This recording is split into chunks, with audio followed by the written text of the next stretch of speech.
There comes a time to savor what you know. The moments, the memories, the heroes, the zeros. From All Right Now to coaching feuds, game-winning kicks, and historic upsets. Saturday night in the Coliseum, California's same-colored private school pros meet for the 103rd and final time. They open the Pac-12 once more, only to turn around and head east, throwing away 118 years of marriage for trips to Rutgers and Syracuse. It's USC, it's Stanford, it's the end of college football's most underrated rivalry. Rain of Troy Hotline. Alicia, Michael, what's going on? We know you have takes. We have takes. I'm actually surprised that your Rant Line, Rave Line, whatever, isn't completely full. Why can't we just win a game? Can I blame Michael Castillo for this? Can I blame Bob Connolly for this? Could I put on a zebra shirt and just go out there? Scratch, claw, up against the wall. Can't explain it what I'm feeling right now, guys. I can't believe it. Let's open up that race line! Woohoo!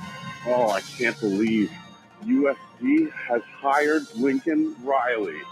Oh, yeah.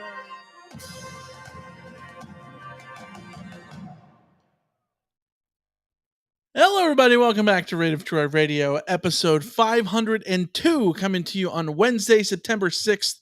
We're going to look forward to Saturday's clash between the USC Trojans and the Stanford Cardinal, the final game in the rivalry between the Trojans and the Cardinal, which dates back to 1905. We're going to preview the game, look back at our favorite moments, the iconic moments of the rivalry, play some over-under, and so much more.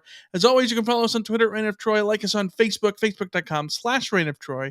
Be sure to subscribe to us on Apple Podcasts, Stitcher, TuneIn, Overcast, wherever you get your podcasts, we are there. Of course, we are live right now on YouTube.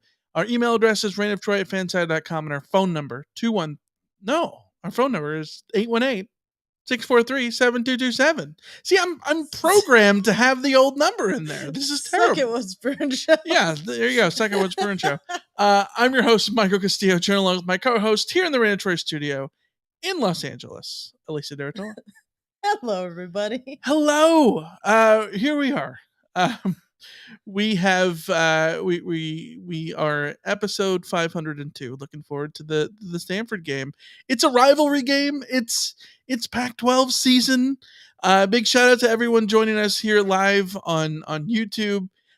Huge shout out to Smeeze, who says finally made a live show. Let's go. Hey, Yeah, welcome. Welcome to the show, Don't everybody. forget to hit that like button. Yeah, hit the like button, hit the subscribe button, and yeah, I'm excited. This feels like a big one, right? It's the Pac-12 opener. So the Pac-12 road opener, so we don't have as much to worry about, but it's the Pac-12 opener. Yeah. Hi, Ernesto in the chat. Yeah, big. Hi, everybody in the chat. Big hi to everybody. Alicia, we got so much to talk about. I think we just have to remind people they need to sign up for DraftKings. This episode is brought to you by DraftKings, where if you're a new user, you can receive $150 in bonus bets instantly after following just 3 steps. 1, you create an account. 2, you deposit. And 3, you wager $5 on any sport. Whether your first wager wins or loses, you'll still receive $150 in bonus bets. All you have to do is use the code Reign of Troy when you sign up. And the best part is, Alicia, you use Reign of Troy when you sign up. You know what happens? You support the show. And you can support us. You support us growing and all those things. Yes. So if you're considering signing up for DraftKings, definitely use our code Reign of Troy, all one word, to maximize those first bets. The offer available to new customers who are 21 plus and physically present in legal gambling states. Please remember to always gamble responsibly and check the episode description for the full terms of the offer. Yeah. Alicia, there's so much stuff to go on in this episode. I think we just have to get right into it. Let's get into the news, shall we? Mm-hmm.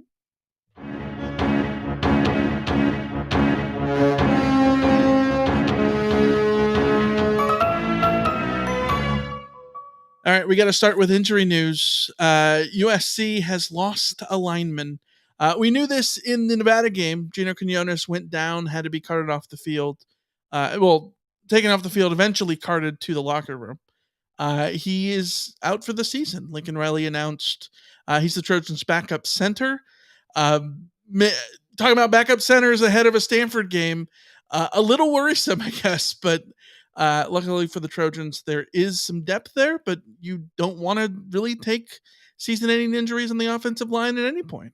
Is there depth there, though? I mean, is there? There's rotational depth. Because there you the go. depth chart, as we discussed, I think it was on Rod After Dark on one of those episodes. So go subscribe to listen to that when we discussed the depth chart in full.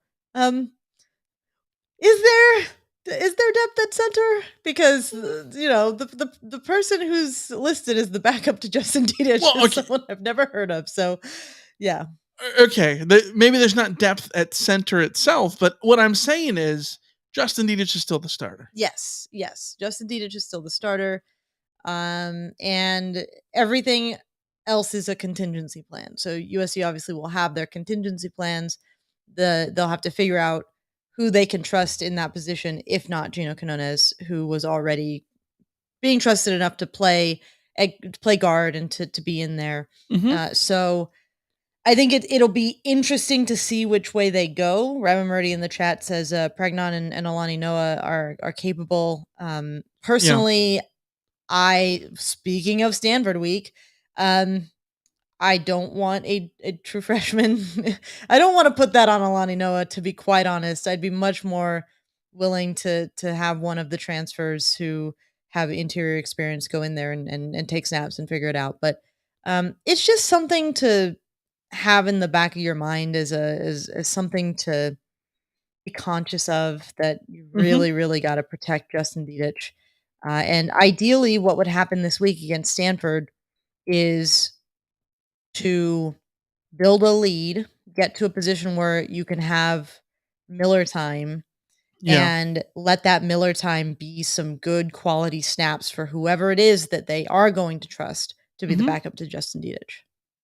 Yeah, I think that would be, big for SC to get those opportunities for the depth guys, not just Miller Moss, but like for everybody, and not just for the offensive line with Quinones being out, but for everybody. I think you want to continue that. You saw that in the first 2 weeks.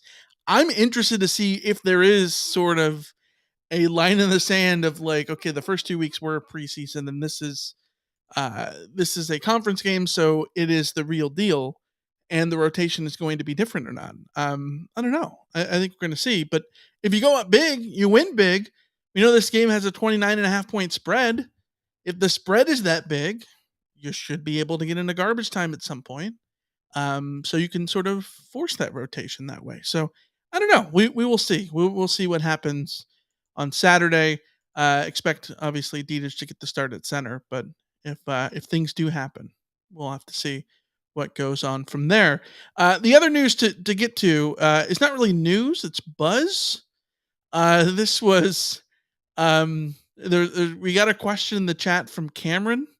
Cameron said, "What are your thoughts on Caleb's father's statement regarding tanking NFL teams wanting to draft Caleb?"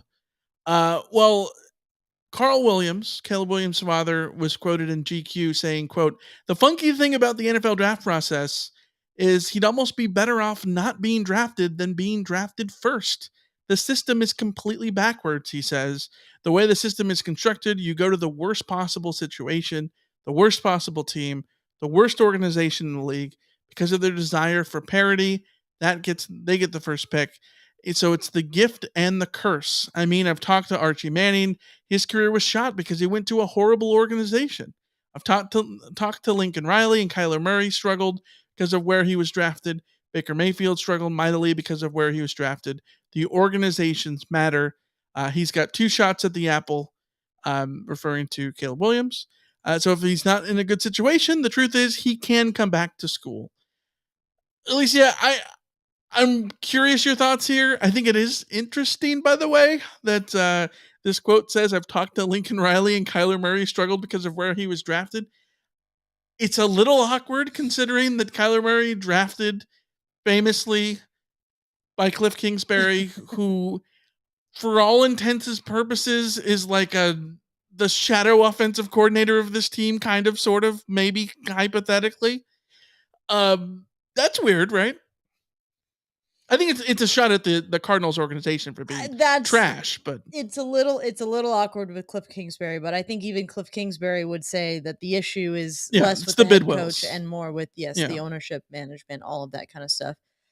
So yeah, I can understand why Caleb would look at it and not want to end up in a place like Arizona. Right. I think you could certainly make the case that you would be better off not ending up in a place like Cleveland or a place like Sure. the Jets or teams that have a history of picking quarterbacks high and then having everything go wrong for those quarterbacks. And it's like the common denominator is not necessarily the quarterback. It's the organization, it's the management, it's especially the ownership.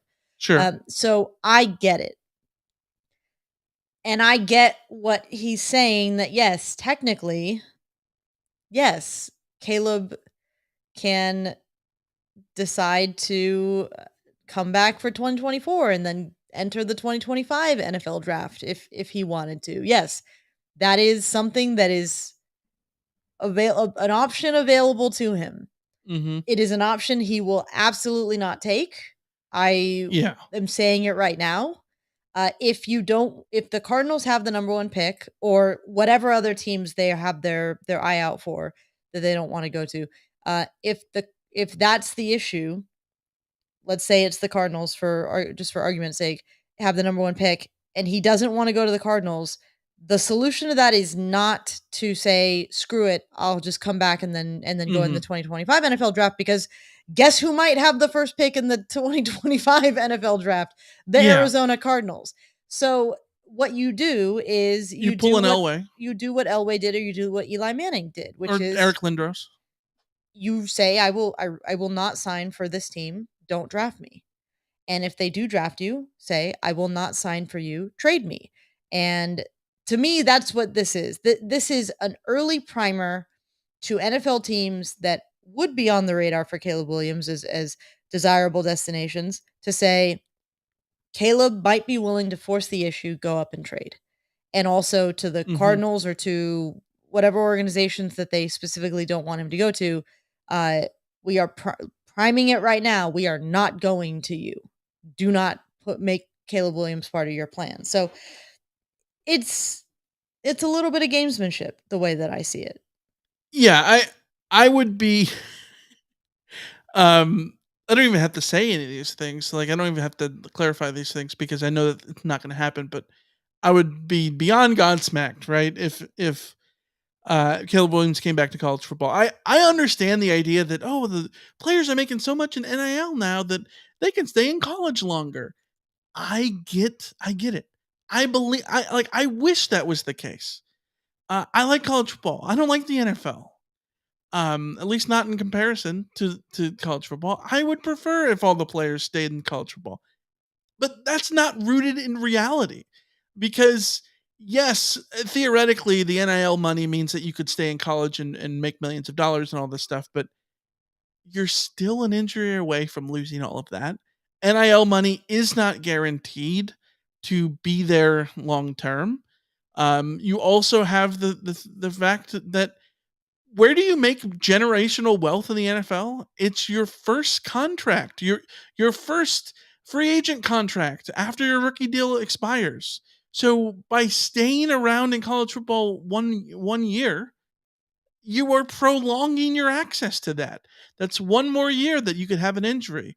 One more year that knock on wood, this doesn't happen for Caleb Williams, but that he could, regress, that he could, any of these things, he could get in a situation where something happens and there's a situation that doesn't work out for him and he gets Wally pipped or he gets, any of these things, because we've seen it over and over and over again with a million different quarterbacks, right? So I still think you're in your best interest to go to the NFL, make millions of dollars in the NFL now as soon as you can, with the hope to make the generational wealth in 4 years. That's the best option. Yeah. And if he ends up being an Elway, an Eli Manning, Eric Lindros, then he is. Then he's in the caliber of prospects that those guys were. So that would check out. But also we're so far ahead of the draft Yeah. that, like, why are we talking about this the week of the Stanford game? Well, we don't even know who has the number 1 pick. So Kenny in the chat says this is his dad saying it. Exactly. yeah. But yeah. also, I'd rather his dad say it than him. Oh yeah. His dad can say it. I don't think Caleb can say it. As long as Carl Williams doesn't become LeVar Ball, he can do all the talking, like, Yes. about these kind of things. And I know that Caleb Williams has a podcast now, so who knows? Maybe these things get talked about on the podcast. But yeah. So. But Caleb and his family are smart. They know what they're doing when they say this. They know what they're doing when they give the okay to GQ to air this bit of the interview. Like, right. They know what they're doing. This is strategic, and it's very early, and it might not even matter, but they have a plan. They have had a plan, and that plan has involved the 2024 NFL draft the whole time. Yeah. That's what, from a USC perspective, that's the only thing that matters. Yeah. I saw a tweet. I don't even remember who said it or whatnot. Something about, like, well, SC didn't take a quarterback and doesn't have a quarterback lined up for next year's draft class. Maybe there's a reason. Maybe it's reading the tea leaves. No. Also, they do. They have Moss. They have Malachi Nelson. And the recruiting is sort of a whole other issue, because the transfer portal makes it even less important that you have the high school recruit in the bag already. You could have no quarterbacks until January. Yeah. And realistically, while that would put you up against the wall, sure, it's not stopping you from going out and getting the next Caleb Williams, whoever that is, right? Like, whoever that is. If they could go out and get Dante Moore from UCLA, I don't know. Like, you know what I mean? Like, they could get anybody. So, all right, let's get into USC and Stanford. The Trojans and the Cardinal locking horns, 7:30 p.m. on Big Fox. Apologies in advance, folks. It is a Tim Brando game, so get ready for that. Before we talk about the game, though, I want to talk about the rivalry. This is USC and Stanford, a rivalry that, to me, I don't know if you feel the same way, Alicia. It is sacred. This is a sacred rivalry. It's USC's oldest rivalry. Dates back to 1905. Trojans have a 65-34-3 record. There's fascinating debates on the records, because each team has a different record, and neither team's record is truly accurate either, which is fascinating. This is from the SC game notes.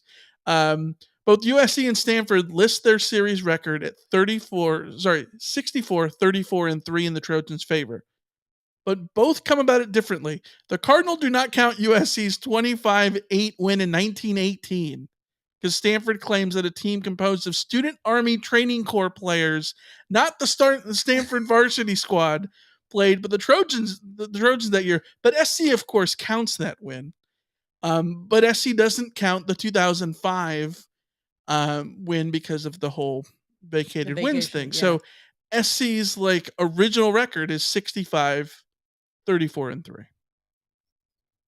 It's bananas, but that's what this rivalry is. Well, it's an old rivalry, and the rivalry is sort of, some of the USC's first national title teams had to go through Stanford, had to go through Pop Warner's Stanford to do anything. And USC, really, the rise of USC football there had to be a progression to be able to go toe to toe with Stanford. Like, Stanford was the metric by which you judged whether or not USC was becoming a power. So yes, it is absolutely an important rivalry. It's an old rivalry. It's a storied rivalry in its own way. And I know you will make the case that in recent times it has been one of USC's better rivalries of the past 20 years. Yeah, not just the past 20 years. I think this is, one of the all-time greatest rivalries, but I think it heightened certainly recently. Pulled a couple notes here. The first U.S. president to ever attend a USC football game, Stanford grad Herbert Hoover. Kind of fitting. Of course, both schools, private schools.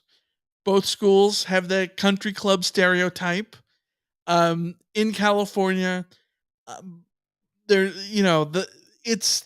these schools are joined at the hip. They share a color, Cardinal and Golds, and Stanford is literally the Cardinal because they used to be something else that they should have been named, but now they're the Cardinal. But I'm pretty sure their color is cardinal Yes, as well. it's Cardinal. Cardinal red. Yes. The bands. Let's talk about the bands. They're both like non-traditional bands, right? Like SC is the drive it style, high stepping band, and Stanford, the one, the only, the truly incomparable Leland Stanford Jr. marching band, is the irreverent scatter band that is going to do irreverent things. Both of them not traditional in the most traditional sense possible, i.e., imagine what like Big Ten bands are like. But they have a seething hate for each other in Cal, of course. You have the counter march. You have my personal favorite. The fact that they literally share a fight song in the weirdest way possible, because not like not like UCLA and Cal sharing a fight song because they're in the same university system. SC and Stanford share a fight song because Stanford has decided that their fight song is not come join the band. Their fight song is Freeze All Right Now, which SC, of course, plays for turnovers. So Stanford scores a touchdown, they're going to play All Right Now. SC forces a turnover against Stanford, SC's band's going to play All Right Now. Like, it's great. Like, it's a weird little nugget, right? Like, these teams are joined by the hip. And then Richard in the chat, by the way, says the counter march is permanently dead. Sorry. I'm very sad about this. Hate to break it to you, the rivalry's dead. Yeah. So I guess that's fitting. But let's talk about the iconic moments of the past in this rivalry. I think you look historically, SC has beaten Stanford 4 times on last minute field goals in 53, 69, 73, and 2014.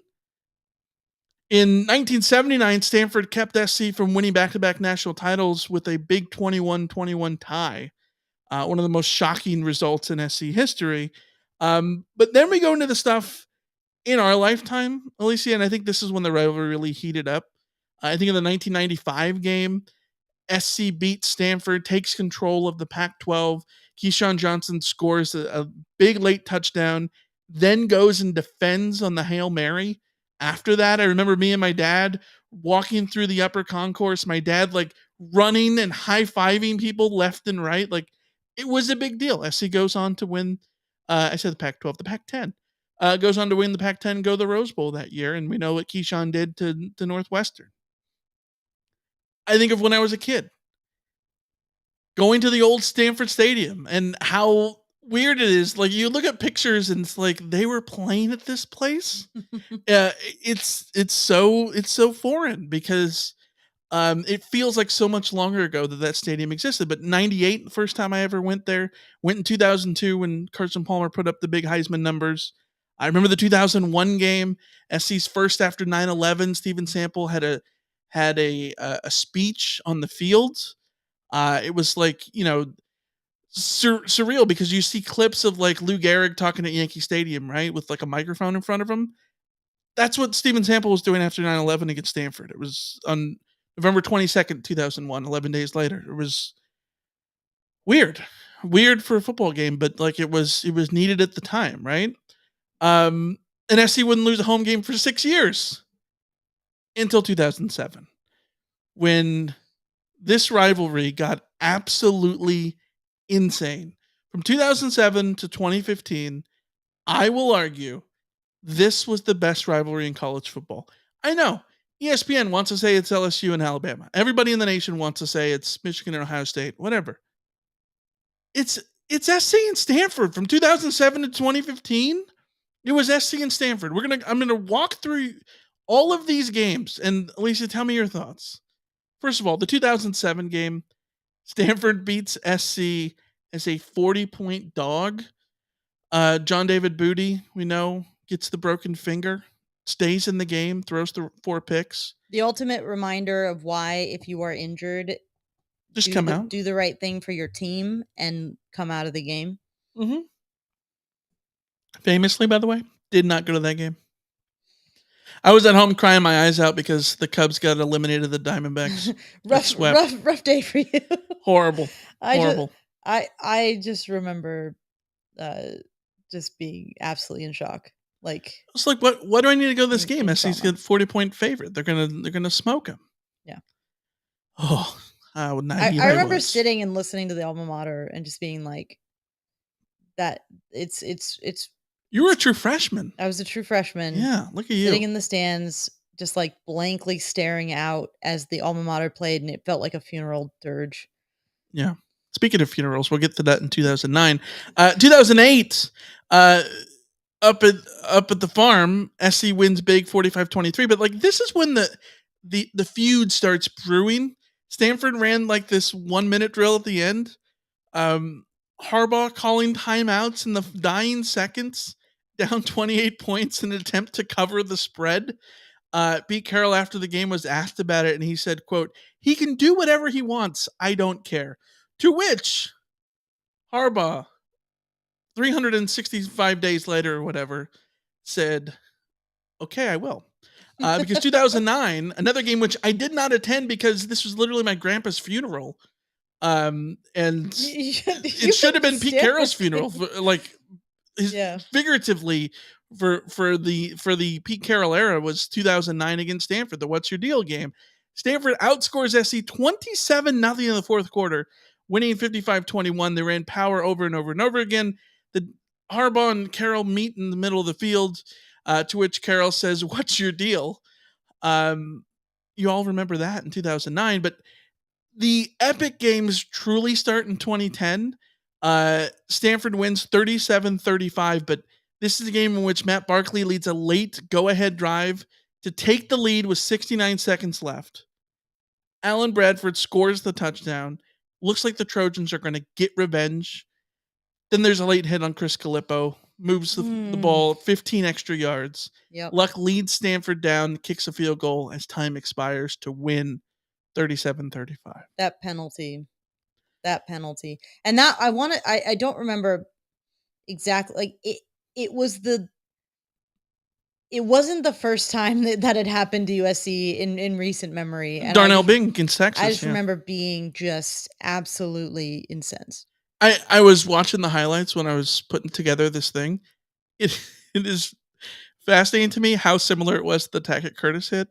Not necessarily in terms of the ferocity, because it wasn't as hard of a hit, but more so just kind of late and not necessary. But here we go. 2011, the greatest USC loss of all time. It's number 6 Stanford, 1-loss bowl band USC. The Trojans take a lead with 3 minutes to go. Nickel Roby picks off Andrew Luck. The Coliseum literally shaking, the loudest singular moment I've ever been at the Coliseum. It was incredible. And Andrew Luck came back and tied it with 38 seconds to go. Freaking Andrew Luck. Yeah. And then with 9 seconds left, SC has the ball with all their timeouts, 2 timeouts, all their timeouts for the drive, 2 timeouts with 9 seconds to go. Robert Woods catches this little crossing pass, and instead of going down and calling the timeout, he tries to run all the way out of bounds. It looks like he does. And then they review it and realize that no, his knee was down in bounds. The refs did not honor Lane Kiffin trying to call the timeout. So instead of a 50-yard field goal for Andre Hidari, which he hit literally earlier in that game, as he could not attempt it, they go to overtime. 3 overtimes later, Curtis McNeil fumbles in the end zone. It's a win for Stanford, but we've talked about it many times over. It's a game that I think everybody will remember where they were when you watched that game, where you sat, where you watched it, what you were eating, because it was the greatest loss in USC history, I think. Easily the best loss that I have ever experienced. Yeah, in any sport at any level. Yeah, 100%. 2012, the Cyrus Hobby game. We don't have to go into that one. We know what happened to that one. Yeah. 2013, the Field Rush. Ed Ogeron is USC's interim head coach. It's College Game Day's most recent visit to USC. Their first ever at McCarthy Quad, which is awesome. You and I were there. We were there for game day. We were there bright and early. There all day. It was a fun time. SC gets a big interception from Stuart Cravens, tied at 17 with 3 minutes to go. Kessler converts a 4th and 2. Ultimately, it sets up a 47-yard game-winning field goal from Andre Hadari. Crowd rushes the field. It's a crazy moment. First time the USC had rushed the field since 1999. Only time I've ever rushed the field as a fan. Like, yeah, I've now gotten to experience going onto the field after the final whistle as like a photographer, and that's super cool. But there is something about just being a fan and being out there and like going up to players and like patting them on the pads and just going like, I was with our friend Trinice who's in the chat, and we were just losing our minds. Like it was absolutely incredible. And then the coolest part was that we in order to get out of the Coliseum, we had to go up the steps to the peristyle. And like that was a cool experience in and of itself. Like, it was just everything about it was cool. Yeah, it's a moment you remember forever. And SC the following year sort of repeated it, kind of. Sark's second game, it's the game after SC has 105 plays against Fresno State. You think it's going to be this offensive showdown, but it's not. It's a defensive slugfest. Stanford has like a million trips inside the 40, but only scores 10 points. SC wins 13-10 with Hadari hitting a 53-yard field goal up in Palo Alto on the farm. J.R. Tavai forces a fumble on the very last drive to win it. Mega moment for SC to start the Sark era. I mean, they lose to Boston College the next week, but inexplicably, at the time. Yeah. Then there's 2015. McCaffrey 1 and McCaffrey 2. The first game, McCaffrey 249 yards from scrimmage. And then there's the second one, the Pac-12 championship game. A weird one because SC literally led this game in the third quarter, but nobody ever remembers that because everyone remembers that it's the game in which, in the press box, you could hear Justin Wilcox say every foul word in the book every time McCaffrey touched the ball. He gained 461 all-purpose yards, about 50 yards short of Reggie Bush's output against Fresno State. Even crazy that he even got close, right? Yes, crazier he didn't win the Heisman with that game. That's McCaffrey not winning the Heisman is, to me, the biggest Heisman snub of the century. Yes, what he's gone on to do in the NFL is sort of a proof positive of like what were we doing, guys. But that game was a lot closer than sort of it felt like. But we've also seen over the weekend, LSU, Florida State, Clemson, Duke. USC used to do this week in and week out, where it doesn't really matter what the score is at halftime. It doesn't really matter what happens. It's how you finish. If you finish the game strong, people will come away thinking like that you absolutely walloped somebody, and that's what that game ultimately was. Is Stanford finished strong, and that's why it felt like such a walloping when it was close for most of it. It's just you got to finish. Yeah, Stanford scored 28 of the last 34 points in that game, and if you do that, not only going to win the Pac-12, but you're going to win a historic game that way. SC, of course, had big moments in 2017. 700 yards of total offense. September. Brown game. Yeah, the Chris Brown game. Also the Stephen Carr game, but really the Chris Brown game. Rest in peace to Chris Brown. The 2017 Pac-12 championship game. Josh Follow catching that pass to seal it on fourth down. There's a big fourth down stop at the goal line too. Chenin Nwosu making that stop at the goal line. Yeah, the goal line stop is huge. That was an only Pac-12 championship for USC, unless they do it this year. So yeah, and then of course the most recent SC memory is Keaton Slovis's debut in 2019. It was QB2 Electric Bugaloo, and Slovis won that one. Yeah. Trojans finished with 42 unanswered points. Since then, the rivalry has been whatever, but I think the height of it definitely 2007 to 2015. When I was a kid, I thought that the Cal rivalry was the pinnacle of what a football rivalry could be. You know, apart from just the hatred that you would have as an SC fan towards UCLA and Notre Dame. Football wise, it was the Cal rivalry, and then it easily became Stanford, and Stanford was the big one. Maybe now that's evolved to Utah or something, but I think there's a void, and there's going to be a void when these two teams no longer meet, with the Trojans going to the Big Ten and Stanford to the ACC. And for what? For millions of dollars that none of us get to see, right? So, yeah. Kenny in the chat says, "Hey, the most recent is that the game that got Clay Helton fired." There you go. There you go. Let's get into this game though. USC and Stanford, 7:30 p.m. on Fox, as we mentioned. This is the new Stanford team. Gone is David Shaw. Troy Taylor is in. This is his first year as head coach. Previously at Sac State, he was pretty good at Sac State in the FCS, but the Cardinal not in a position to transition well here. 3-9 last year. Trojans beat him 41-28 up on the farm last year. They ranked 93rd in SP Plus last year, 92nd in the preseason going into this year. They lost a bunch of dudes to the NFL and to transfers. Tanner McKee is gone. Caillou Blue Kelly is gone. Michael Wilson is gone. Elijah Higgins is gone. Kendall Williamson is gone.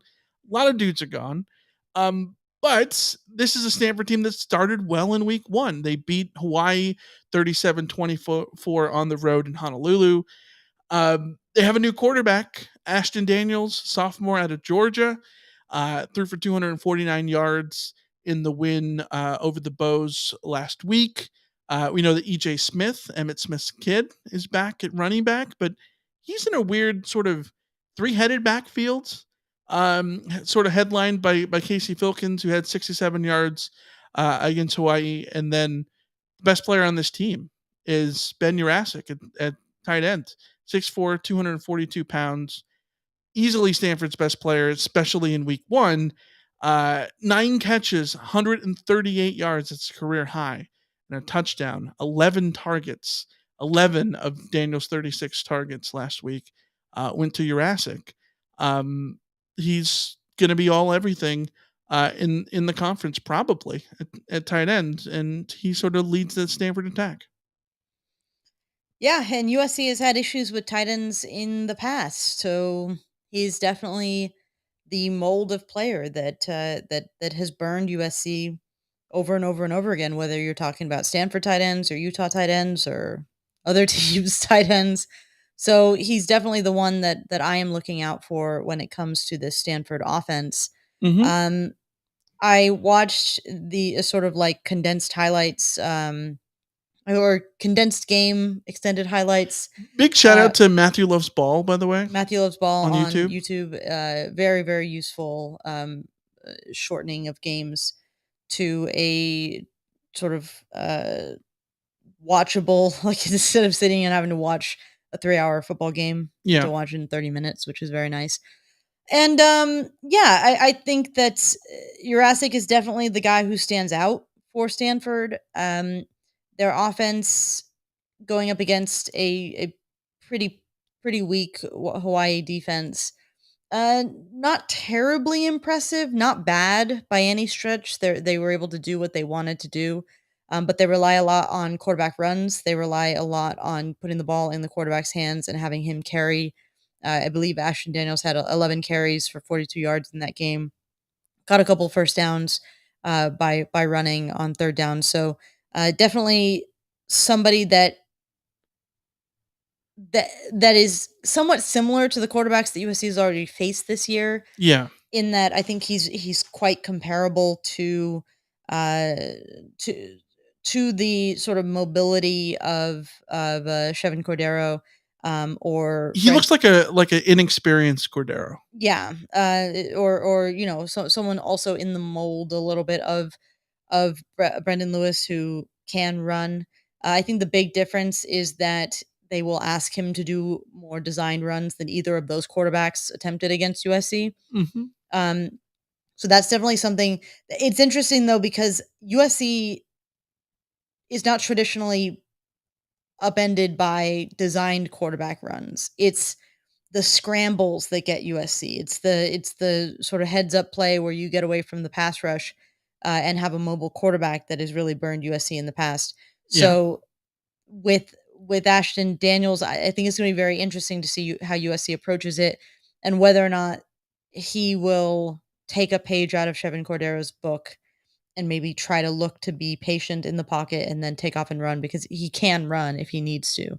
But in general, this isn't an offense that I think is a major step up from what USC has already played. And in that sense, as we've sort of led up to throughout the start of the season, that the USC defense wasn't going to be really tested in the first few weeks of the season. Mm-hmm. And I don't think that this offense is one that feels like it'll be any more of a test than San Jose State was. So it I will be looking to see USC's defense look a lot more like they did against Nevada than San Jose State when it comes to going up against a Stanford team that outside of Jurassic doesn't really have the kinds of weapons that should scare a team of USC's caliber. Yeah, I think you look at Stanford on offense, and I think Troy Taylor, I think, is certainly a capable, commander of the offense. And I thought sort of the play design was interesting. They want to do a lot of, interesting runs with the quarterback Daniels. They put him in different formations and the running backs in different formations and to get stuff out of them too. Um, It'll be interesting to see how they line up Jurassic throughout the game and throughout the season at large, because I think they have some interesting wrinkles that they can throw you. It just feels too early. It feels too early for Stanford, um, both in the progression of Ashton Daniels, but also in how this chemistry of this offense is going to gel at large. I think there's interesting playmakers here in Smith, Wilkins, and Jurassic, but this should be an offense that is probably capable of scoring against a USC defense that can absolutely struggle at times. But if SC plays like they did against Nevada, where the blitzes get home and they're able to keep things in front of them, and SC continues to improve defensively, um, then I think they're going to be in position to, um, you know, tee things up for SC's offense against Stanford's defense. But that's my thing is that the issues that USC had against San Jose State felt like USC's defense not being up for it, not having their heads on right, not being where they were supposed to be, or being overly aggressive and creating opportunities for the offense to take Mm-hmm. advantage of them. And the difference between San Jose State and Nevada was, I think we saw just in general, USC's defense to a player took care of their assignments, didn't have any major busts except for the one late with Anthony Beavers. Mm-hmm. Even the Damani Jackson one, it's not a bust, it's just a beat on a one-on-one, which again will happen. Not that you want it to happen, not that you accept that it happened, but it Right. does happen, right? There will be teams that USC plays in the future who have talent that is good enough to, even if every USC player sort of just does their job, there will be teams that will be able to get the physical beat off of them, or just have a play, just have an advantage that they're able to exploit here or there because the talent sort of dictates that. Stanford does not have that. Yeah. So if USC is unable to stop Stanford, then it's a structural issue. Then it's a broader issue that we will continue to talk about. Uh, USC, if Stanford has success here, the way I see it, it won't be because Stanford has some inherent advantage to their offense that Right. could not possibly be stopped by a defense like USC's. Yeah, absolutely. Let's turn the page, talk about USC's offense going up against the Stanford defense. The Stanford defense, an interesting one last week against Hawaii. Uh, they held the Rainbow Warriors to -5 rushing yards, 6 sacks. They really got after the Hawaii quarterback, but Hawaii was able to throw the football 355 yards through the air. I thought that Hawaii was able to move the ball pretty well, 350 yards total for Hawaii. There were 8 of 16 on third down. And if Stanford is having that kind of um, you know production against them on defense from Hawaii, even in a game that you get to the quarterback 6 times, it's not going to fare well against SC, who, as it stands now, is the number one SP plus offense in the country, and led by the Heisman Trophy winner Caleb Williams, a team that has just absolutely, you know, rolled through the first 2 weeks on offense, averaging almost 60 points a game. Yeah, I watched Hawaii's offense against Stanford's defense, and I came away with one major observation, and that is David Bailey is really good. Yeah, The outside linebacker who USC really should have won in a recruiting battle. he ended up staying. Yeah, He went to Stanford in the first place, and then there was a question of whether or not he would transfer, and he decided not to. It's a shame that David Bailey isn't playing for USC right now, because David Bailey is very good. yeah. He was a All Pac-12 honorable mention. He looked like he could compete to be on the All Pac-12 team at the end of the season. 4 tackles for Um, loss, 3 sacks last week. the defensive line player of the week in the Pac-12, uh, head and shoulders above everybody else that's on that Stanford defense. Um, uh, Aloy Gilman's brother is on this defense. Alaki, I think is how Alakai? Alakai, is it Alakai? I think so. Yeah. So he's a safety with this team. He led them in tackles against Hawaii with 7. Honestly, beyond that, I do not know that there is much to talk about from a defensive perspective for Stanford. Um, they will live and die by David Bailey doing something incredible, which I think he's capable of. So USC has to circle his name. Have the everybody on offense should know where number 23 is on defense at all times, and neutralize him as much as possible. And if you do that, there's no reason you can't do to Stanford what you did to Nevada and what you did to San Jose State. Yeah. And I'm not trying to be disrespectful to Stanford. It's just that very few defenses that USC plays this year will be able to stop USC from scoring 50 points. That's the advantage that USC has over everybody. And Stanford's defense doesn't return a lot. It lost a lot of dudes. It's just the reality of where they're at. And it's going to be a mismatch every week, and it's going to be a mismatch this week. Yeah, and I think that Stanford's biggest thing here, in slowing down SC's offense, is going to be slowing down the game. Looking back at the Hawaii game, Stanford and Hawaii basically had the same number of plays. Stanford ran 70, Hawaii ran 69. Stanford outgained Hawaii on a per play basis, 5.8 to 5.1. So it's not like Hawaii was super explosive in comparison. And yet Stanford had 10 minutes, 34-15 to 25-45. So 9 minutes. More than of time of possession, more than Hawaii did last week.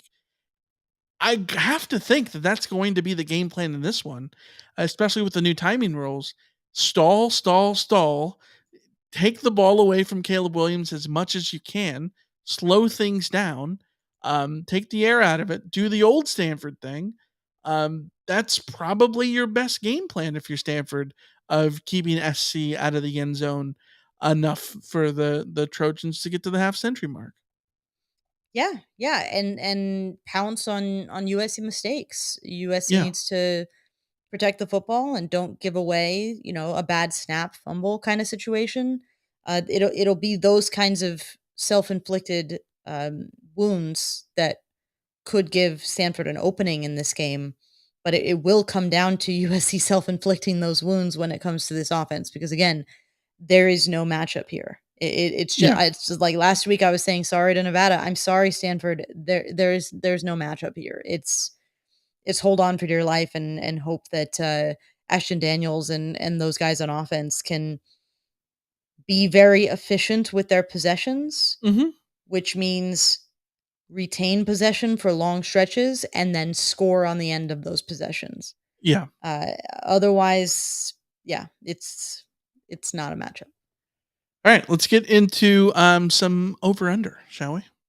So you're going over. I'm feeling bold. Give me that over. I'll go under. I got to take an under here. I got 3 unders to take. I'm going to do an under here. All right, Elisa, let's get into the over under. If you're new to us, we play over under where we pick lines of different things in the game, and we set our own lines and go back and forth.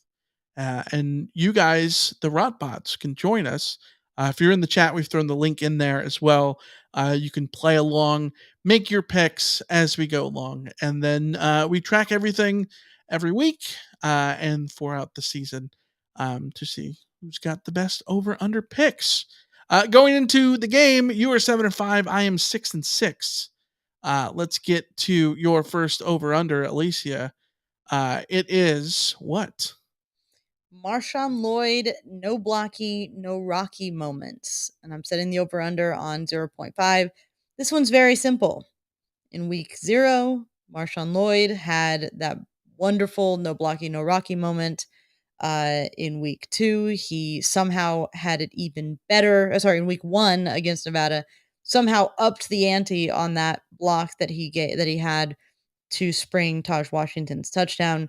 So every week I have logged on to Twitter after the game and somebody has put up a video of Marshawn Lloyd doing no blocky, no rocky kind of things. So my over-under is, will we see another one of those videos in week 2? Yeah. Here's the thing. I like lines like this because they're fun. They're interesting. They're different. It's different than, will so-and-so catch 4 passes, whatever it is, right? But I'm scared of these things because they're subjective. It's a crapshoot. It's an absolute crapshoot because not only does this thing have to happen, but we have to notice it. Mm-hmm. Because and we have to notice it by Monday. Right. Because there could be a great moment where he just has a great block, but maybe it's not a highlight reel block. And we miss it in the moment. It's not, gifable. It doesn't go viral for all those things. And it's never in here. Or maybe he doesn't play that much. Maybe this is going to be a game where there's more Austin Jones. All those questions sort of lead me to take the under. I think it's just safer to go under. I think you hope it's over, but I'm going to take the under. I'm going to be a wet blanket here and take the under. I get you because I'm 100% in agreement with you that this is a crapshoot and you're throwing a dart at the wall and seeing if it'll stick. Yeah. And I have one of those choices later a little bit. And I'm with you is that I tend to go with the under because statistically the likelihood of it happening again gets lower each week. Yeah, sure. Let's go to my first over under, which is 95.5 Ben Jurassic yards. The word yards there, which means any sort of yards, all-purpose yards, scrimmage yards. We'll just go all-purpose yards. He had a season high 95 yards last year against the Trojans. Caught 5 catches for 45 yards.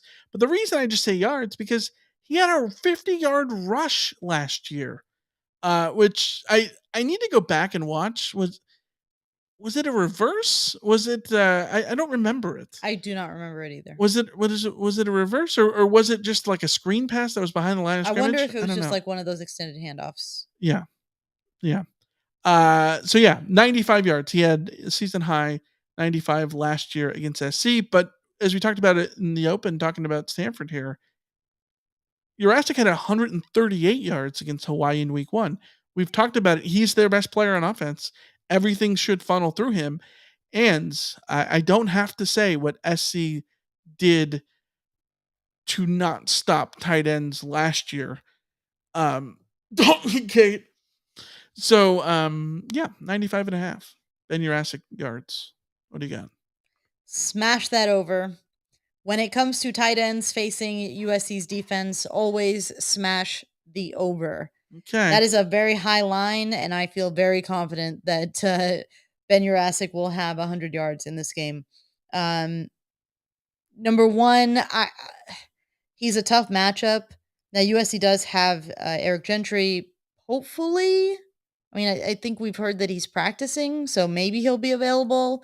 That might even the odds in terms of a matchup against a tight end on a linebacker, but I just assume that the tight end will have many opportunities and that USC will not know what to do with him. Yeah. And he'll get 100 yards. Yeah, I think it'll be interesting to see exactly how SC goes around trying to defend him. Like, do you just stick somebody on him the entire game? Do you double team him? Do you force Daniels to go elsewhere? I don't know. Knowing Grinch, you're going to pressure Daniels to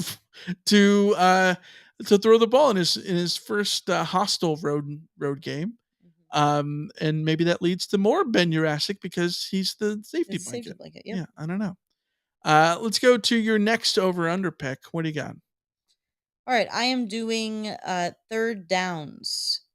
This is Stanford's third down conversions. I have it set at 4.5. I have it set at 4.5 because USC has given up 5 third downs in each of the first 2 games of the season. In fact, San Jose State was 5 of 11 through 3 quarters. And the fourth quarter, when it was garbage time, they were much less efficient on third down. Yeah. Ended up at a 38% third down conversion rate, which is very generous to what USC was actually doing against them. It was closer to 50%. Nevada, by comparison, and we noted this on Monday, was not able to have the success on third down. USC was getting off the field on defense. Yeah. They stopped Nevada 0 for 2 on third and long, 2 for 7 on third and short. Against Hawaii, Stanford was very good on third and short. They were 5 of 8 on third and short. They were 6 of 12 overall. And I wanted to make a note in the Stanford game notes. They touted how Stanford had 34 minutes of time of possession. They won that battle. And the game notes themselves mentioned that USC's offense is very high powered and that one of the ways that Stanford will look to limit USC's offense is by using their offense to control the tempo of the game and prevent USC's offense from being on the field. Which is why third down conversions are going to be very important because the USC defense needs to get off the field. And we have seen in the past mixed results on that front. So I'm going with third down conversions. Will USC be able to have their best showing of the season so far when it comes to preventing the other team from converting on third down? 4.5 just feels low. I think that if this line was 5.5, 6.5, I think I would have been more interested in entertaining the idea of going under. But at 4.5, I think I take the over here. I think that you could get in a thing where Stanford ends up going 5 of 13 or something like that. And even as SC can still make stops and Stanford can have 5 converted third downs. It just doesn't seem like that many. But then again, if they're taking the air out of the ball, maybe they're not going to have a lot of third downs themselves either. I don't know. We'll see how that goes. Let's go to my next over under, which is going to be an interesting one that I don't like to do yes or no's, but I'm doing a yes or no. So over under 99.9%, aka yes or no, on USC red zone scoring rates. Will the Trojans be perfect in the red zone? The reason I say this is because USC is a perfect 10 for 10 in the red zone through 2 games. They played San Jose State and Nevada, two teams that they are much better than, obviously. But the craziest part is, Stanford was 4th in red zone defense last year. I think that they were formidable in the red zone last year, so we'll see what happens this year. And staying perfect is difficult in any game because garbage time could happen, and maybe you end the game in the red zone or whatever, and that takes away from your perfect red zone opportunities, or you miss a field goal or what have you. So I looked it up. I'm like, when was the last time SC started a perfect 10-0 in their 10 for 10 in their red zone entries to start a season? I want you to sit down. If you're driving, please pull to the side of the road safely, because you need to focus on this sentence I'm about to say. In recent memory, basically as far as back as I can go, SC's best start to a season in red zone conversion rate in a perfect streak to start a season is 22 for the first 22 attempts. What year did that happen? 2021. Oh, so close to being the perfect 2-2-2-2-2-2-2. Yes, but it happened in If it happened in 2021, 2022. the year in which Clay Helton was fired, the most disastrous year in USC football that you could ever imagine, the most unwatchable team, maybe outside of 2010. Well, 2010 was just unmemorable. Yeah. 2021, unwatchable. Yes. They went 22 for their first 22 in the red zone? What? There's And got their head coach fired. I saw this and I didn't believe it. I was worried that I was on the South Carolina page or something. Okay, for reference, that was 5 games. 5 Yeah. games into the season. And it snapped at on a missed field goal, by 100% the way, by Parker Lewis. against Utah in October. And, SC was somewhat competitive early on in the season. Sort of, kind of. Even though they were still with Well, they weren't as uncompetitive as they were in the last half of that season. Yeah, but So 2021? Yeah, 2021. Unbelievable. This is why statistics are a weird thing, and you have to be careful with them because there are things that just sort of fly in the face of what actually was happening. Because you would think you were having a really good season if that happened, and absolutely not. Yeah, I feel. Yeah. So anyways, SC is a perfect 10 for 10 to start in the red zone. Do they continue to be perfect in the red zone? We know this is going to be the best offense that USC has ever had in your lifetime, probably. Will they continue that in the red zone? Perfect 10 for 10. We're talking 10 for 10 scoring. We're not talking touchdown rates. So touchdowns are field goals count here. Okay. So perfect 10 for 10 USC so far. Will they be still at 100? 99.9 is the over-under. So if you take the over, you are saying that SC will be infallible in the red zone. If you take the under, you're saying that SC will have gone in the red zone and left with no points at least once. See, this is the crapshoot for me. Yes, it is. I feel very strongly that USC is more than capable of continuing this streak of perfect red zone appearances. Mm-hmm. But statistically, the chance of there being a random bad snap fumble or a random missed field goal or a random whatever garbage time garbage time, something happens, I have to take the under on this. I have to play the statistics. I'm not doubting USC's offense at all. Would not surprise me at all if they stayed perfect, but crap happens and I'm mitigating that. All right. That'll lock me into the over. I think it'll be an interesting one to watch. Yeah. Let's go to your last over under. What do you got? All right. I need to explain this better than I explained. Here we go. Okay. When you told me what this was in our pre-show meeting, I'm like, wait, what? Okay. I'm going points for USC on the last 2 drives to end the half. So basically, to close the half. To close the half. But you're talking about the last 2 drives specific, last 2 offensive drives specific. I'm defining it by the last 2 offensive drives to close the half. Okay, caveats. Within the second half of the second quarter, like within reason. I think we got to limit to just in the second quarter. The second quarter, yes. Yeah. But because what if Stanford takes the air out of the ball and the SC's second to last drive of the second half is like with 2 minutes into the second quarter? That's still, I think that should still count. Yeah. I mean, again, I get it. It's a weird iffy thing. I wanted to do initially the middle 8, but then I started going in circles about how to judge the middle 8 in a fair manner, because then it's like, well, when did the drive start? When did the drive end? Blah, blah, blah, blah. What happens if it's a 10-play, 8-minute drive? And I mean, I do think it's funny. The middle 8 is pretty clear. It's 4 minutes and 4 minutes.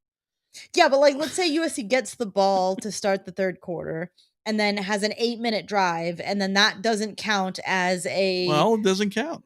Again, it's a whole thing. But either way, the bigger issue for USC has been closing out the half. So yes. Against San Jose State, USC scored a touchdown with 3 minutes and 31 seconds to go, which was a long second quarter drive, 10 plays, 52 yards, to score a touchdown. That is the only touchdown that USC has scored in the final 4 minutes of the half this season.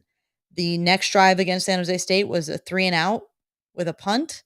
Against Nevada, they had a 3-and-out with a punt and a 4-and-out with that fumbled snap situation thing that happened. So USC has not closed the half very strongly this year. My question is, will USC close the half? Will Caleb Williams close the half strongly? And what I've set is, will they score more than a touchdown in the before the half? Yeah. It's going to be, so the line is 7.5 points in USC's final 2 offensive drives of the second quarter. Just to get the technicals down, which I may regret putting that on them, but it's the only solution I have. I am now rooting for SC to score and run a fake field goal for the 2-point conversion. So it's 8 points and it's a technical win. Yeah. That's what I'm rooting for. Or it could be, so I mean, that's true, because we're not going to count something like a safety. Yeah. After thinking about this is it's been a tough one. I'm going to take the under, strictly because I think a lot of weird stuff happens in games. I wanted to lean towards sorry, I'm taking the under. I think I misspoke. I'm taking the under. No, I just wanted to clarify. If there is a drive, what if there's a pick six or a defensive score or a punt return? It's too complicated. We're not going to be overcomplicated. It's just offensive drives. Offensive drives. Okay. The one thing I do want to say is, against Nevada, Nevada got stopped with 10 seconds left and they punted, and USC had one play. That doesn't count. They just, if USC is taking a knee, that doesn't count. That doesn't count. Yeah. Okay. I'm going to take the under just because things are weird. Anything could happen there. Even though it's 7.5 points. Screw it. Are you changing it? Can I flip it? You can flip it. All right. This graphic is wrong if you're watching us on YouTube. We'll pretend it's inverted. Michael is officially in the scores tally taking the over, which locks me into the under. Yeah. For points to close. Because I just realized a field goal, a touchdown and a field goal would get it. So he hasn't done that in the first 2 games. Yeah, I know. Okay. So I'm taking the over. Swap faces if you're watching us on YouTube. All right. Let's go to my last over under. Which we will actually do this time. 3.5. Caleb Williams touchdowns. Caleb Williams leads the nation in touchdowns. He's got 10. All of them are through the air. He's accounted for 4 more touchdowns in 11 of his 16 games as a Trojan. That ties Matt Barkley for the school record. But if Caleb gets 4 TDs against Stanford, he'll pass Matt Barkley and will have done it in exactly 30 fewer games because this will be his 17th game and Matt Barkley played 47 at USC. So does Caleb Williams do it in 30 fewer games? 3.5 is the line.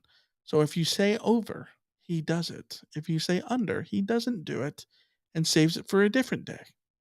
Over under 3.5 Caleb Williams touchdowns against Stanford.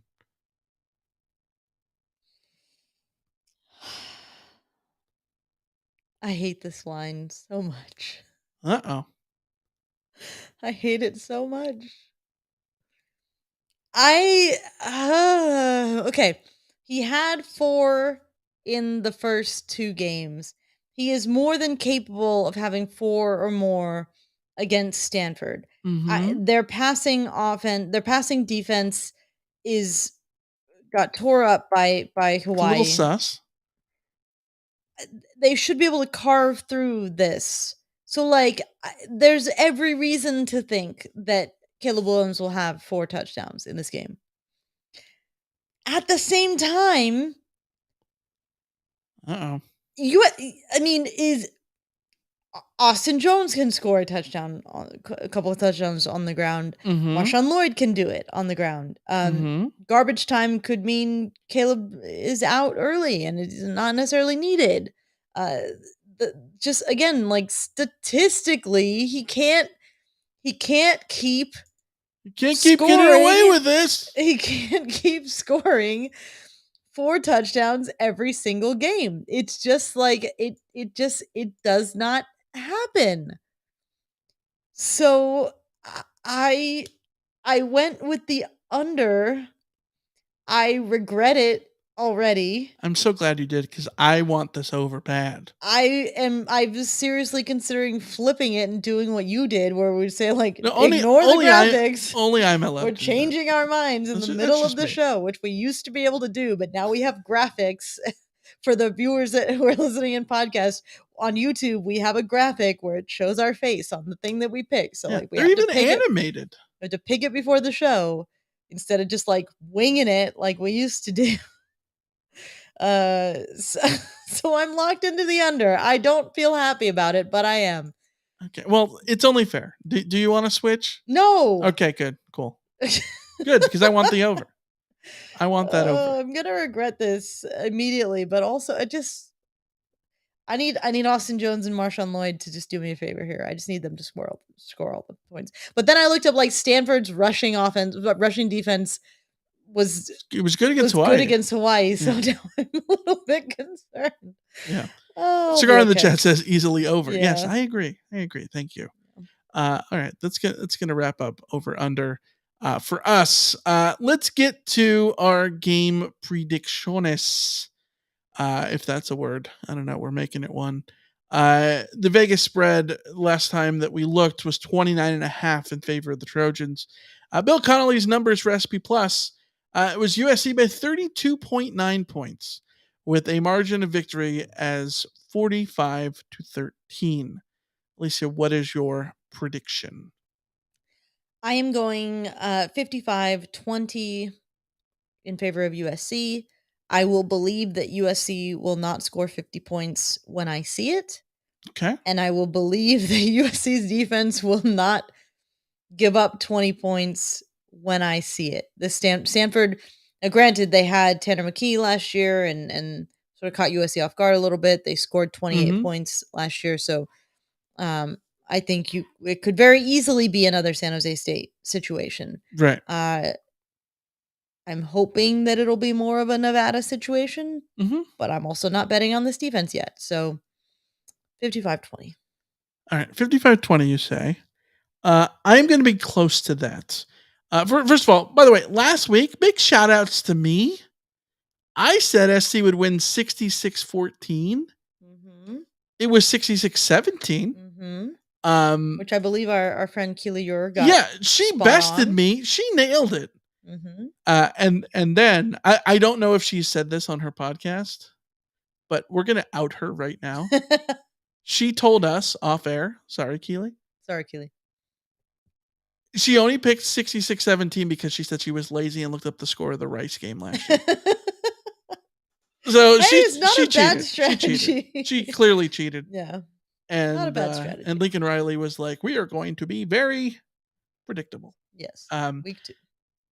Yeah, I'm going to say 49-21. And the reason it's 49-21 is because I don't think SC will score a touchdown that is not on offense. Okay. The last 2 weeks, they've gotten a special teams touchdown against San Jose State, 49 offensive points.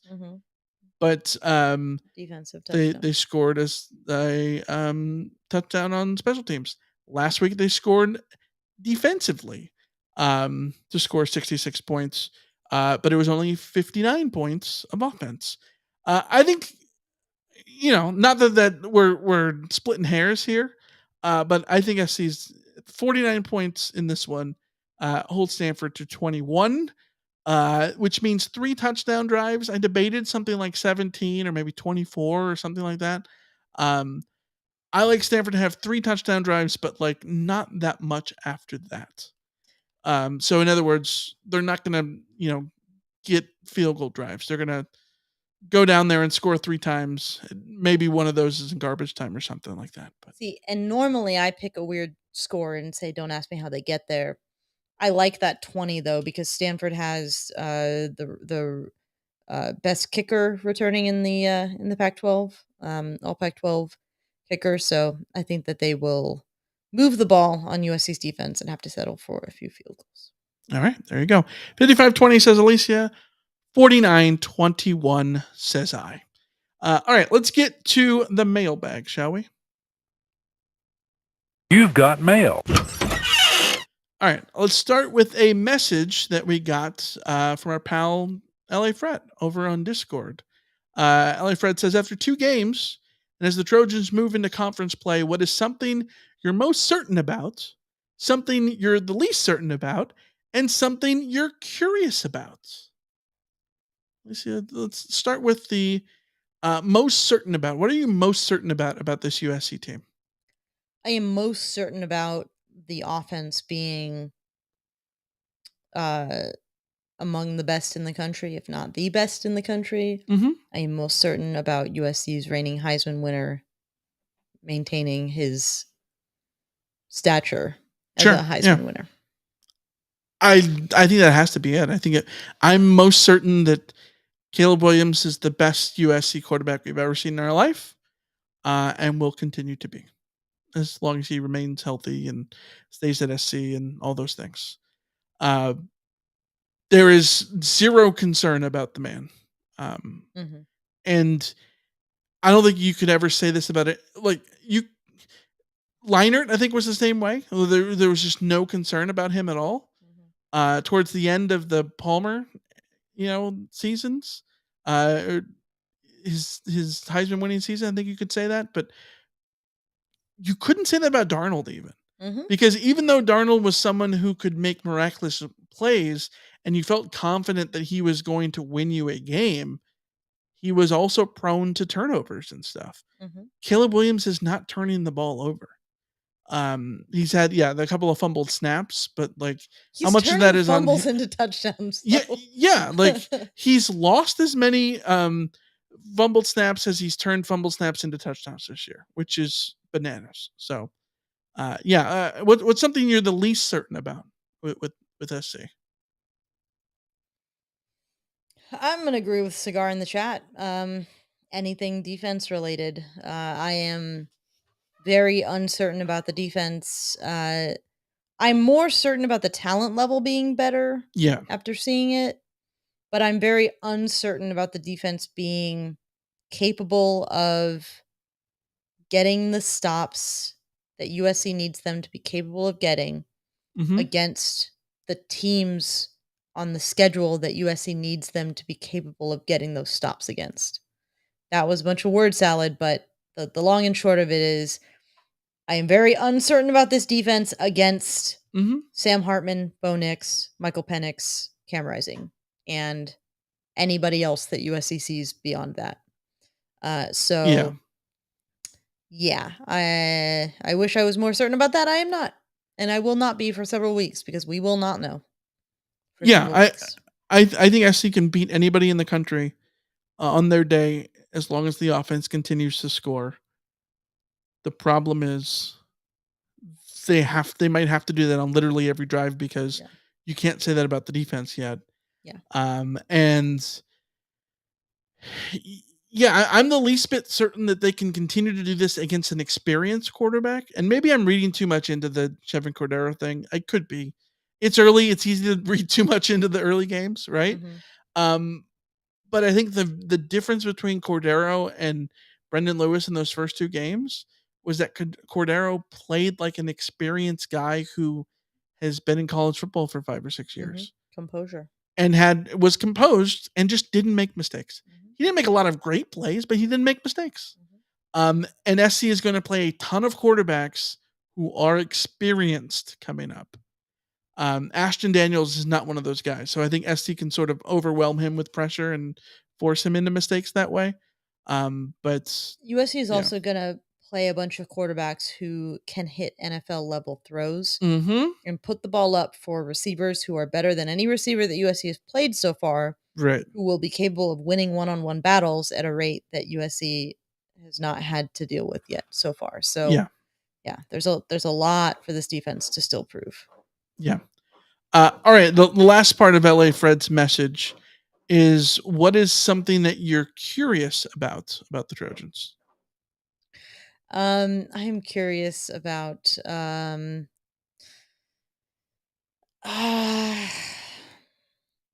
I'm curious about whether or not the defensive line can be the difference Mm-hmm. when it comes down to it. I'm really excited about Bear Alexander. I'm really excited about that defensive front. I'm curious if all of the other ills go away because of that. Yeah. I think that that's a good spot to be at. I'm going to go the other side of the defense. I'm curious what happens with the rotation, the defensive backfield. I'm curious if Domani Jackson is sort of susceptible to maybe losing his job if he gets beaten a couple more times. Or if last week ends up being a moment where it was a learning opportunity for him and he bounces back big. Mhm. I'm curious to see how Domani Jackson continues to go and how the rest of the rotation kind of fares back there because I think it's easy to focus on the defensive line because the defensive line is almost more fun Mhm. to watch. Just because they're the first line of defense and it's more glaring to sort of the mistakes in the secondary are more memorable, but the impacts of the front seven you definitely remember. So yeah, let's go to the mailbag that we got here in YouTube. We got a bunch of questions. Let's run through these sort of rapid fire. Murray says, what are we going to do next week when we have a bye? Sit back, relax, and watch the rest of college football. Yeah, I think so. It'll be kind of nice to have an early season bye week. I haven't looked at the schedule yet, but I'm sure there will be good games. Programming note: we will not have a preview episode next week because it is the bye week. So there will be no Wednesday episode next week. The other programming note: we meant to say this earlier. We have made a change. We have made a change. I feel like Trevor Denman at the track. We have a rider change on horse number 2. That's a terrible South African accent. Awful. It's more Shepherd than Denman, but anyways, the point is, the CarCast on Saturday. We've talked about it for home games being 2 hours after home games. Since it is a 7:30 game, we are calling an audible. The CarCast will happen about 10-15 minutes or so after the game. We're going to see what the time is that makes sense. AKA, I'm not going to the game on Saturday. We're going to both watch it from the studio and go from there. Because it's a 7:30 game, we don't want to start a CarCast going live well after midnight. And if it ends up that we have sort of the same traffic as before, I don't know, maybe that changes, but we're gonna sort of wait and see. If there's negative people because we lose out on the people who were at the game, I think that will change things how we go forward too. But we're gonna just see how it goes. So Saturday night, a little bit after the game ends, go pee, go grab a drink, grab a banana, some ice cream, whatever you need, and then come back and watch the CarCast. That's the plan on Saturday night. For the record, USC picked a bye week on the possibly the worst weekend slate of the college football season. Washington, Michigan State is probably the best game of the day. Colorado State could be real fun as a Pac-12 after dark kind of sure, yeah. kind of outing at 7. But yeah, not a great slate. Yeah, I just looked it up, and Chelsea plays on Sunday. Well, that doesn't help. Yeah, so they don't even help. All right, Georgia Southern Wisconsin. Let's see Clay Helton's boys get after Matt Rule and company. Not Matt Rule. Luke Fickell and company. Yeah, I get Luke Fickell. Yeah. Cameron says, "What are your top 5 greatest moments of the Stanford rivalry?" I think we went over that earlier. Yeah. I think it's hard to say the top moments, but I think the top memorable moments are the game in 2013, 2011, and then the Pac-12 championship games. I think those have to be the sort of the top moment. If you're a Stanford fan, you're going to say what's your deal in the 2007 game. But yeah, that's where I'd go. Any thoughts before we move on? Big ups to Mr. Andrew 2800 in the chat. Oh, the super chat. Awesome. Cheers. Fight on. Thank you, Mr. Andrew 2800. Yeah, I bungled 2,800. It might be Andrew Luck, It might be Andrew Luck. We're talking about Stanford. Mr. Andrew. Mr. Andrew 2800 says, "Keep up the great work, guys. East Coast USC fan," and comes in with a super chat. Thank you. It's not Andrew Luck then. Sorry, Mr. Andrew, for the upcoming late night kick. Yes, but we'll forgive you if you're not here for the CarCast. But the CarCast is going to be a little bit earlier. That's true. Now. It won't be terrible. Andrew might be able to join us. That's the important part there. All right. Let's go to Johnny's question, which is, can the defense keep the momentum or better against Stanford? Yes. That should be the expectation. And I don't we can't keep grading the defense on a curve. They've had 2 weeks to get the rust off, to figure out what they're doing. There should be no steps back from here. Every step has to be a step forward. Every game has to be an improvement. If it's not, you're going to run into so much trouble when you get to Colorado, when you get to Notre Dame, when you get to Utah, etc. There has to be improvement and growth every week. You cannot take steps back. Yeah. Do not accept a step back against Stanford. The Stanford offense is bottom half of the Pac-12 at best. It's probably bottom 4th of the Pac-12. Bottom 3rd, yeah. Yeah. So treat it as such. Bottom 4th is even more damning than bottom 3rd. Which sucks for Stanford because it's like the top half of the Pac-12 is top 15 offenses. So right, it's a bad year to be in the bottom half of the Pac-12. Yeah. Well, actually, it's not a bad year to be in the bottom half. It's a bad year to be in the bottom quarter. There you go. Yeah. But I think the fairest way to look at it for Stanford is this is just too early for Troy Taylor. I think that Troy Taylor might be able to put something together that's interesting in a year or two. But they're going to be like Duke's problem by then. SC is not going to be able to sort of see those teams. Jurasik is someone who's really good at tight end. So if he ends up looking like Dalton Kincaid in this game, that could be Stanford's, ace in the hole. But if he looks like Dalton Kincaid in this game, going in knowing when you're doing your Stanford scouting report, there is one name at the top of the list of players who can hurt you. And if USC does their scouting and can't figure out how to stop Jurasic, what are they going to do when they get to anybody else in the back half of the schedule with better receivers, with, Brant Keithy is coming up. I mean, theoretically, he still needs to get cleared from injury, but Brant Keithy is coming up. You have to be able to deal with him. And Jurasic is Jurasic is your not just tight ends either. Receiver. Look at Odunze. Washington's receiving core is going to be a problem. You got to get this all sorted out now because you won't be able to live with it later. Yeah, for sure, 100%. Ram Murdy says, "Do you expect a sellout for Saturday's game?" I don't expect a sellout per se. By the way, I have not looked at the in the media guide. I should probably look.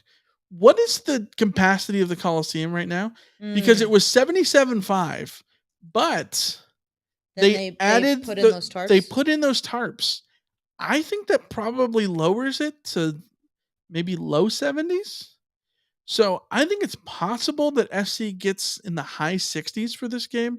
One of my friends commented to me the other day that was going to buy tickets and the cheap $13 tickets for Nevada were not there online for the Stanford game. So it should be a little bit more of a crowd. Absolutely. It's a night game in September, which people sort of clamor for, even though people also don't like night games. But I don't know that it'll be a sellout, but I think that it'll be a step forward in at least 5,000 more. My thinking is that Stanford fans will treat this the way that USC fans were, treating the trip to Autzen and all of that. It's the last time you're going to be coming to the Coliseum. I think there will be a lot of Stanford fans there. Of the first 3 home games, I think there will be more Stanford fans than San Jose State and Nevada people. Absolutely, yes, yeah, 100%. Yeah, Stanford isn't a school that travels a ton, but I think that they will travel more for this. This will be a bigger deal. Yeah, absolutely. Right. I think it. Yeah. Again, I'm not going to make excuses for USC fans. This should be a sellout. It should be. I think every game should be a sellout, though. Yeah. But yes, Wendy in the chat says, "Good to see you too. Good to see you too, Wendy. Will you be attending home games this year?" I am attending home games. Alicia is not because she's covering the college football world at large for FanSided on every game day. But as we were just talking a couple minutes ago, I'm punting on Saturday's game in order to see what we can do about having the CarCast out sooner, live on YouTube. So we're just gonna see how that goes and play it out because it's a 7:30 kick. As we get closer to the other big games, that will probably not be the case. But all right, let's go to a question from Kenny. 2 of the last 4 times USC has been in the top 10, Stanford has upset them and crashed the hype train. Any fear of that happening again in a rivalry game? No, because USC has never had an offense that was this reliably powerful. It would take a broken finger, knock on wood, for an upset to happen. Ashton Daniels, I don't know if you noticed. He wears Looks the same little bit like wears the same number as Tavita Pritchard. Yeah. Yeah. But absolutely not. No. Yeah, worst case scenario, this ends up into like a shootout or something like that. But I think the SC's offense is so good that they're not going to get in a game where there's a funk like that. Yeah. I think they could get in a game into a game like that, but Stanford isn't the opponent that would happen against. No. Ram Murdy says, "Would we ever consider non-conference games against Stanford or Cal in the years to come?" I think it's a very possible scenario. But then it comes down to if you're playing 9 Big Ten games and you're playing Notre Dame every year, that's 10 of 12 games. You want your other 2 games to probably be home games. That means you probably want to keep playing Mountain West schools. right? Like I don't know that you also still want to go to Stanford and Cal on top of that. SC has not played a true road game against a Power 5 team since Texas in 2018. Yes. Well, I guess BYU wasn't a Power 5 team, but yeah. this is the philosophical question. If we're talking pure gamesmanship, you don't schedule them because they're more difficult than you ever need to. Keep scheduling Nevada, keep scheduling, Rice, UNLV, San Jose State, blah, blah. Mm-hmm. But USC is also a sentimental school and has been a sentimental scheduler. I think that there will be enough drive in I guess it's a push and pull of, does Lincoln Riley allow USC to be sentimental, or does he because if I'm Lincoln Riley, I put my foot down and say, absolutely not. I need 2 games to ramp up against. You play, the schedule's tough enough. UNLV and San Jose State again or something like that. Yeah, I feel like sentimental value doesn't exist in college football anymore. Yeah. Look at all the great rivalries in college football that have been taken away. Almost none of them have come back in the non-con. Funny on MC is when is the depth chart put out? I think it's Wednesday nights. Last week it was Wednesday nights. I have maybe a theory. Thursday. I have a theory. I don't think they're going to update the depth chart again. They might not. They might not. I think the Raleigh Brown thing caused enough of a ruckus. I do not think they're going to be updating that thing. Yeah. I based on when they did it last week, it would have already been done by now. Yeah. So no.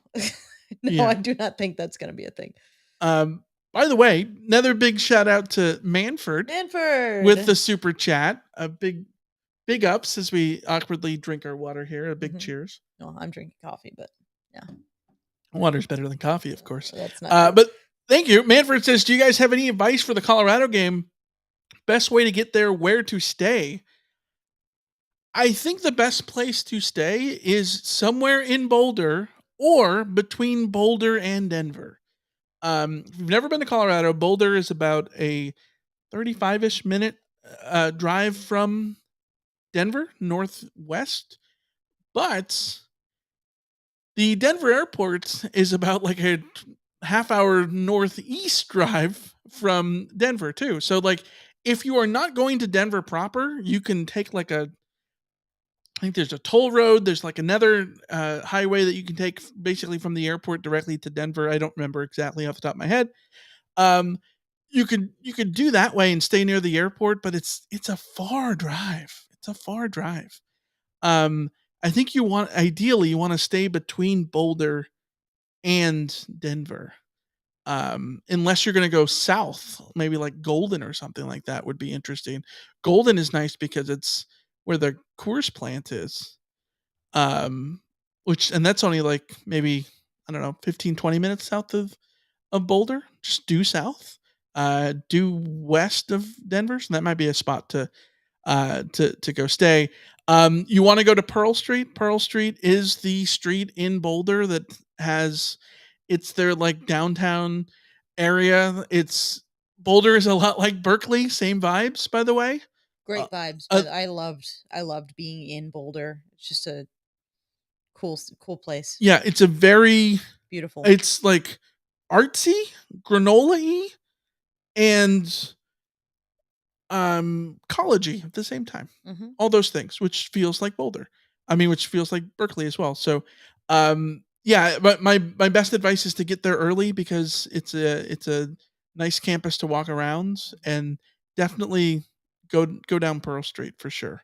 And then a million places to stay. Wendy in the chat says stay closer to Boulder, much more reasonable rates at hotels. Yeah, I think that makes sense. Stay closer to Boulder than say Denver, and it's not the easiest drive after. All right, let's go to a email that we got from Tony in Denora, PA.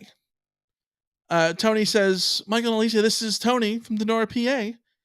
Michael, being an amateur Negro League historian, I would say that is a Chicago Americans Giants hat that you were wearing on Monday. Right or wrong, it's a cool hat. I got bad news for you, Tony.